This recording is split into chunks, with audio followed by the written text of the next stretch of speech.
Hey guys, it's Otti again. I'm sitting here in an online call with band Alleviate. Hi, first of all, I, or at least two members of the band. It's not the whole band. Maybe even better, so we don't have too much chaos. Um, I think some people will kick in that Hi, have no idea what's happening. So maybe you can introduce yourself. Who are you and what's your part in the band? yeah, my name is Ramon. I'm the guitar player of Alleviate and also a majority for the songwriting as well. That's my part. my name is Marc and I play guitar in the band. And I try to to play the riffs that Ramon writes because they are like fucking hard, and I try my best to keep up. Okay, cool. And how would you describe your music? I think metalcore is not the worst description, but do you have another description, or how would you say it? I think metalcore is the right description with like deathcore influence and maybe some gent influences as well. It kind of depends on the song, but in terms of the overall band, I would describe it as metalcore / deathcore-ish vibes. And you are all members are from different bands. I think it's called like a super group in the press info. So super group sometimes is a term that is used too much, but you all are experienced musicians and have other bands as well. Is it like this? Yeah, that's correct. Like our main vocalist Timo is like is also the vocalist from Mirage. Then Marius as well is in or was in We Are Breakdown at Tiffany's. Eunice drums for Time the Evaluator. The Marc, you are a guitar player in We Are Perspectives. And I used to be in a band called The Evolutionists. And like when the band started, we all had our different main bands, to say it like this. And we started this off as like a fun side project, but with how everything is going, this is turning into a main band for everyone, I guess. I see it's growing and growing. So maybe you can tell it started in 2020. Is that right? Yeah, that's correct. In the So what was it, like a pandemic thing, or was it before the pandemic finally kicked in? No, it was a pandemic thing. Yeah, definitely.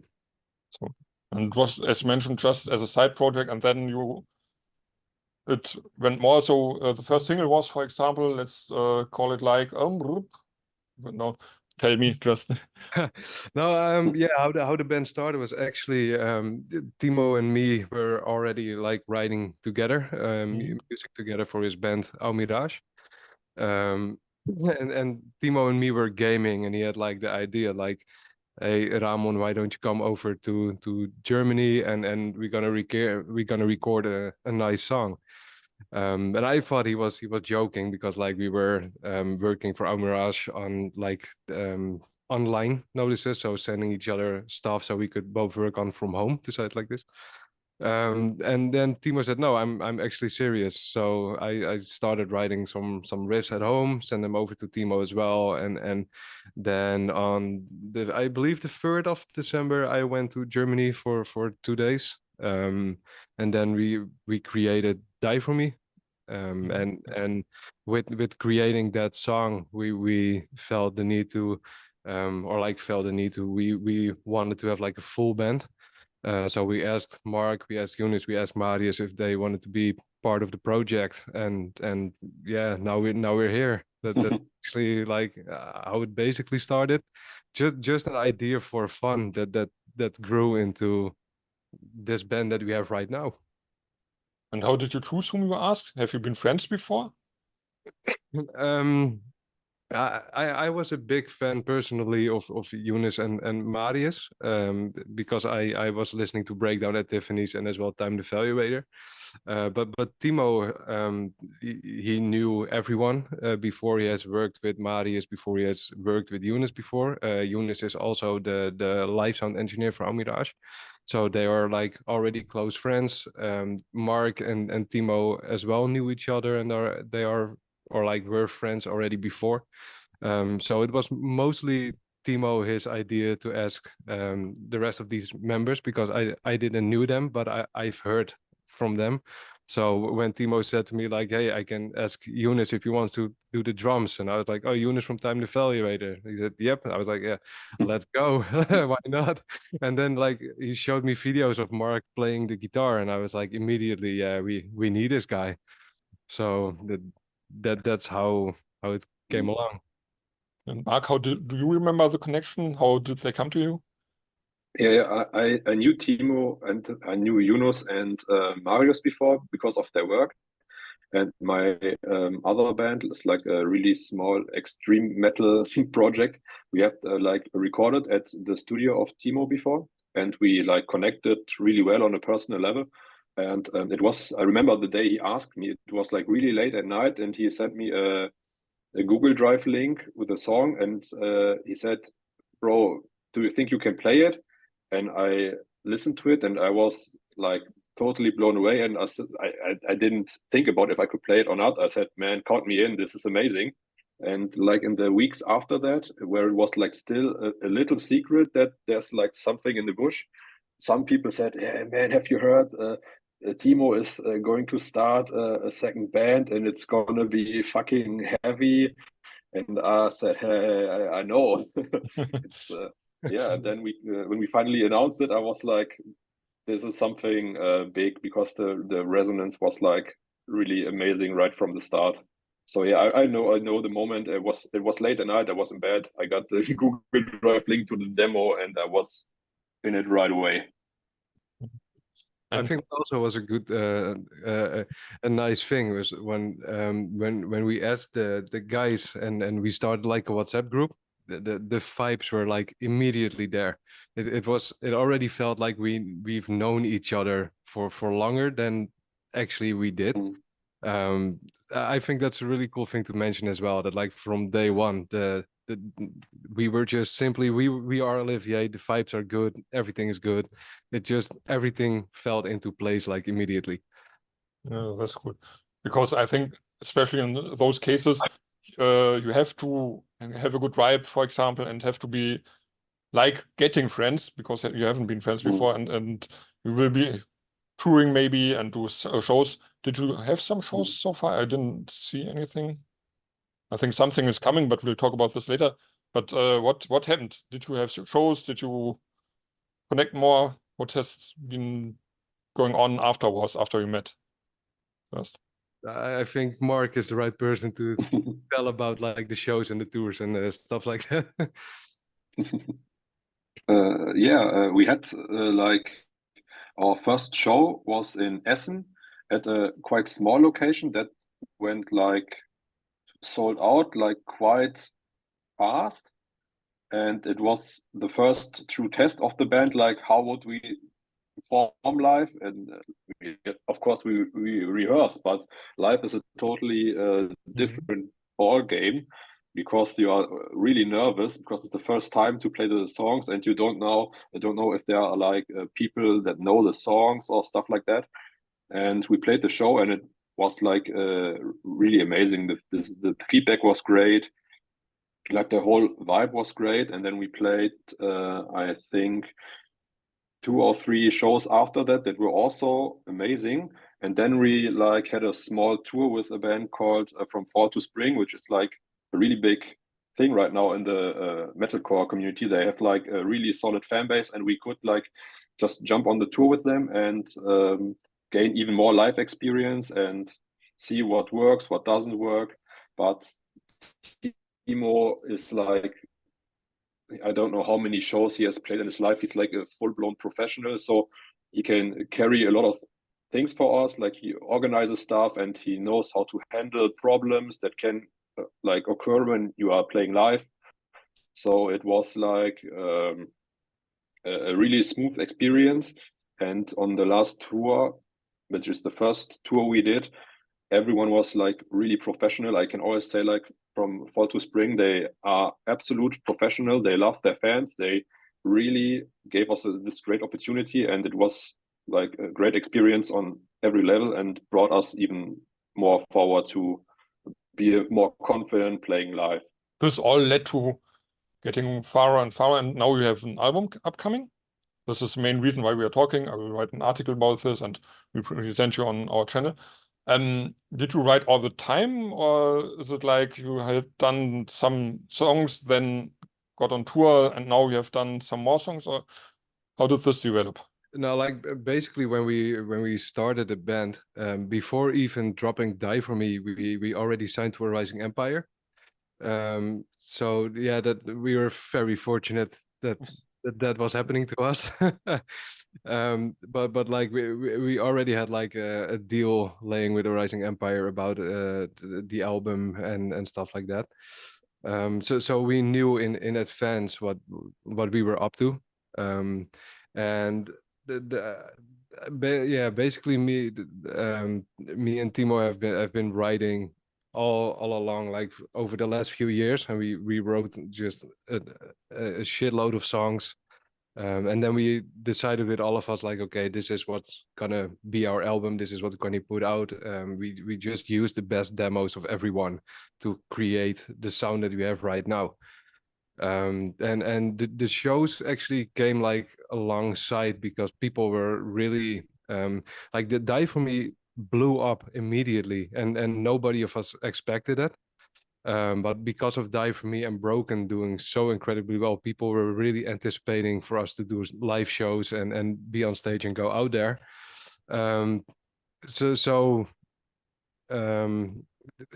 Both came a little bit at the same time, to say it like this. It was just a constantly work in progress over the last few years to as well write the songs and be ready to do live shows as well. And have been the live shows, especially try out for which songs could be on the first album, which songs turn out best for the fans, for example, or? No, that is something we decided before already. We have some. It's like a gut feeling with certain songs that you write and that you feel like, yeah, this is good enough for the album, and this is what we are looking for. And the thing with Die For Me, when we started this band, that was just one song, but one song doesn't like create a whole sound for a band, of course. So we were at first really searching in what direction we want to head into. And therefore I think, if I can speak as well for the rest of the guys, we already kind of knew which songs were going to do well live and which ones aren't. But now, because we have an album and we now, because of the experience of the live shows the guys have, we know what the audience will like more of the album. So certain songs are just like an album song, and then that we know like this is perfect for like a listening consumer, and other songs we know this is perfect for live because the audience will really enjoy that. And yeah, that's it basically. What I was thinking about, because when you have, as you say, plenty of songs, it might be different what to play live, what to do on the album, maybe, or for another release. You can even save and say, okay, this is maybe another connection better in future. Yeah, who knows? And I had the chance to listen a little bit to the album, to do a review and stuff, but I couldn't listen to it as long as normally because we had some time pressure for the article for Legacy. So maybe to me it was like it has a wide range, but as you say, it fits all together. So was this something you wanted to have as at least an organic together sound or something like this? I don't think it was like intentional to fit everything together as how it works right now. I think that the most important thing for us is, when it comes into the music, is that the sky is the limit. We just want to create awesome music. So if like one song is more heading towards hardcore vibe or deathcore vibes, and the other one is more mellow, clean song, we don't really think about that when it comes in terms of the album. We just feel like we want to put the best music we are able to make out there. And it just happens to be that everything as well, because over the last few years we really defined this, like our sound, that everything fits perfectly together. Maybe we should mention how it's called, the album. It's DMNS. Yeah. We didn't do so far, I think. And I think it's the title comes from the title track, but there should be a meaning behind this. So maybe you can tell me, what does this stand for? Yeah, it's like demons is like a synonym for the whole album has like, it's not a concept album, but a lot of the songs are like really personal, and like everyone has like mental struggles or tough times, and it's like um, a collection of like darkest moments that you have to struggle and fight with. And so, you know, like it's like an everyone has like an inner demons, but everyone has like a weak spot, and it's the level and which something in your life hits you and you break down is like different for everyone, but everyone has like a point where he maybe can't get up again by himself. And yeah, the whole album is like a lot of fighting your own inner demon and become the best and most tough version of your inner self. So yeah, this is like the if you can call it the concept album, I don't think that would be fitting, but it's like a theme, if you ask me. Like the red line. So this is like yeah, you know, it's like the you have to summarize somehow what's the vibe of the album, and this was the typo we went with, because I don't know, maybe it's better if you search in DMNS, and so maybe this is the best way to describe the album. And I think this is connected to the band's name somehow, because alleviate means lindern in German. It means to reduce, for example, Yeah. pain or something, to make it less painful, soul pain or real pain. So is it like this, that you connected it totally to this? Yeah, definitely. And I think what's an important thing to us is like, as well, if you read the lyrics that we have wrote, of that we have written, we get like a lot of messages saying that our music really helps people. And I think that's an important thing for all of us. Actually, that's, at least if I can speak for myself, that's the reason why we make the music that we make. And the name Alleviate stands for that, because like people feel alleviated by feeling heard, feeling understood through our music. And yeah, for me, that's the biggest compliment out there. That's the whole reason behind everything. And I thought about, because, for example, metal music, and your music especially, has some really hard moments that can even be painful to some listeners that are not into metal. Yep. But this also is something you break on. You have a hard part which is painful, which is aggressive, and then you go into the smooth, like curing melodies. So this is also somehow a concept, or at least something you will think about when writing songs. Yes and no, to say it like this. Yes, because like the reason we also have like those moments is because like we have two vocalists that are really good at their own part. So with Marius, for example, he can sound really demonic, really hard, really rough, and we also want to give him the space to show that ability and to have him have that moment. But for Timo, at the other hand, he has a beautiful voice. Everything that he, like the choruses that he writes and the lyrics that he writes are like super big always. And well, in the recording stage, Timo also like layers with a lot of harmonies and stuff like that. So we also instrumentally, we also need to create space for Timo to showcase those things as well, because we also want to with the music, we also want to get the best out of ourselves. It should be a challenge as well to ourselves to be able to play the songs and to create stuff like that. So that's the reason why we kind of think about the style that we have, because we want everyone to have their own little space and their influence and their style as well. But we also don't really think about it, because it just happens when writing music, because that's just simply the style that we have developed over the last few years. That then when writing music, a lot of times, like I come up with a demo, Timo comes up with a demo, Marc as well have shown demos, and we always inspire each other. So when we send over something to the rest of the guys, they immediately have, oh, we should do this, we should do that, we should do this. So it also like happens automatically without thinking about it, actually, because we constantly inspire each other to become better, become bigger, and to create out of the box music, to say it like this. And the egg or chicken question, what's normally first, lyrics or music, or does it develop together?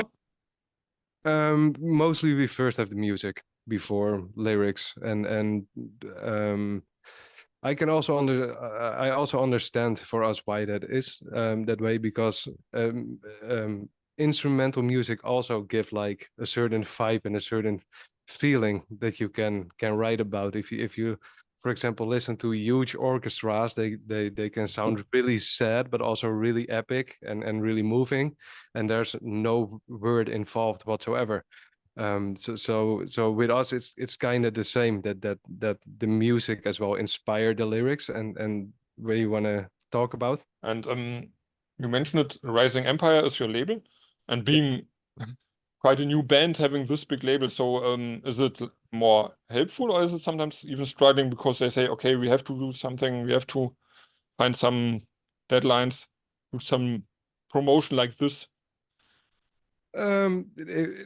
I think Rising Empire is really helpful, actually, because like they are providing a huge platform for us to showcase our music, and as well when it comes in terms of deadlines and stuff like that, you know what you're up to. So it doesn't matter how we're able to do it. We need to do it. And that also prevents from like stalling with writing music or stalling with shooting video clips, and it pushes us all as individuals as well to be like more professional and see the band as well as kind of as a business, because yeah, we have to provide. So in my experience, at least, I only see a Rising Empire as a dream come true, actually. I thought so, but I have to ask because for bands that are not that new and productive, sometimes they are more lazy, getting more lazy, and then even you have the pressure of the label, which can even be helpful as well, I think. Yeah, and I think personally that there's like a lot of really big bands, for example, Periphery or something like that, are not signed to a label anymore, and they want to do things independent. What is inspiring like new and upcoming bands to be independent as well, and then they expect to get like huge shows and stuff like that, but you really need to put the work in there. And with us, with a Rising Empire, yeah, it makes sure you put the work in there to get these results, because what you said as well, if you're becoming lazy or stuff like that, it's a huge waste of potential. And I can say to every band that are like well known that why not go for a label, because it really helps out. Without, at least for my experience, without a Rising Empire, we wouldn't be able to have the platform we have right now, and we could only be thankful for that. And yeah, I don't have anything bad to say about that. Yeah, I love the guys Rising. Yeah, this is great. It's cool to see that labels still have some place in this world, because sometimes people say, you don't need a label anymore. And I think, as you mentioned, in most cases, at least as they do good work, like a Rising Empire and some other labels, it's more helpful. And as you mentioned, you can't get so big so fast if you don't have some viral hit or something. That's something different. But yeah, and even then you don't get the slots at festivals and stuff. Having a good label in the back always helps a little bit. Definitely. And did you discuss with them which songs, for example, come onto the album, or did they say, okay, this is your choice, do what you want, we'll just publish it? You mean with a Rising Empire? Yeah. Oh no, that was up to us. Okay. Yeah, because of what I said earlier as well, that we as a collective of the band feel that we want to release the best like the best music we can possibly create. So yeah, we decided these songs are the best we have right now. This is what we want to release. I believe for this album, with like collecting the demos from everyone, I believe we have around 25 demos or something like this, and we all felt with these 10 songs, like those are what we want to throw out. This is us, to say it like this. So. I see. And when you now look at the album, it's ready. It's going to be published, I think, in what do we have? More than, I think, 1.5 months should be. Yep. So are you excited now? Is it like waiting for the moment it comes out? As we all have bands and probably all have released something before? Or is it like, okay, it's cool, but let's go on, let's go to the shows and stuff? Yeah, I'm just really excited to like get the album out. It's like a little baby you have like in your home the whole time, and then you can show it to your friends and family, and yeah, it's really exciting, and I can't wait to get like reviews and get the reaction from people at the live shows. The people that have seen us live, they have, I think, right now listened to most songs live except maybe 2 or 3, and the feedback was always like really great. But live it's like a different game, because it's not that common that people that come to a show are like, yeah man, that song was really shit. This is almost like internet keyboard warriors that say, this is bad. So no, I think everyone is really excited, and the closer the date gets, I'm like really nervous to see how it's gonna be received. Like reviews and press reactions, as you mentioned. Yeah, sure, I can imagine. And let's come to an end slowly, but we have to talk about the upcoming shows. I think we have some or plenty of festival shows now this year. Can you tell a little bit what are you looking forward to, which is or what is coming for the people outside? They can look it up at your website, for example. Yeah, sure.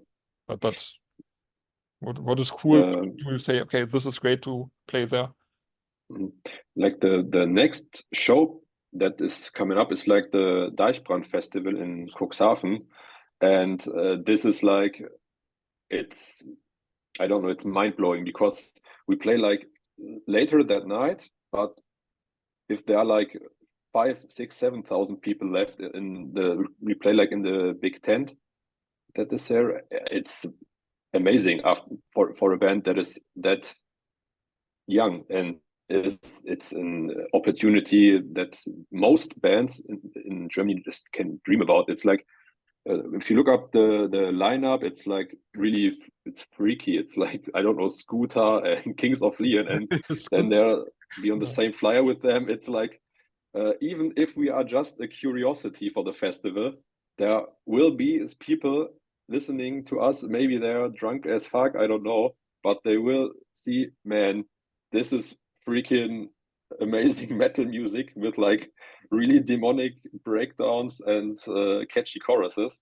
So I'm looking forward for that. And yeah, like the Wockenhilft Festival in Essen, it's I think October. Yeah, I'm like a big fan of the festival for years now, and it's like a great opportunity. There are many bands we know already, so it's like a big family reunion, and this is always great, like to see the other bands and to connect with the people. And yeah, so these are like the festivals that I right now have in my mind that are already announced, that I'm totally looking forward to play. And do you have any other plans after the festival season? Anything like maybe in the next tour or something? We have like a lot of stuff that is still not announced in terms when it comes to shows. So yeah, we're all pretty excited for that one. And yeah, with this album, we are already working on new material for a potential a new album as well. So I think we're also really excited to see what's gonna happen after the album drops, because for us, what Marc said as well, we are yeah, like a really young band still. And for me at least, it's mind blowing what is happening. That like we started a band, we released a few songs, We have over 2.5 million streams on Spotify. It's like everything that you dreamed of is happening, and the first album isn't even out yet. So I think I can speak for all of us if I say that we're excited to see what's going to happen when the album finally drops. And I'll follow this. I'll have an eye on your career now, and maybe we can talk again in a year or two and see what happened. It would be awesome. Yeah, true. So for today, do you have something you want to tell the people outside for a final? Some last words? Well, at least for the people watching this and listening to us, and like for everyone that's supporting us, a massive thank you. That's first, because like without the people listening and without the fans and people having like trust in us, this all wouldn't have happened. So a first massive thank you, and for me the second thing is, yeah, go buy our album Demons. That's coming out. For sure, like go check it out. Go check it out on Spotify, and yeah, I hope the album is as expected. So that was great. Thanks for the nice talk. Thank you for having us. Thank you, Thanks, guys. Thanks, guys, outside for watching. Check out, and I would say bye bye. Cheers. Cheers. Bye bye. Bye bye. Ciao ciao.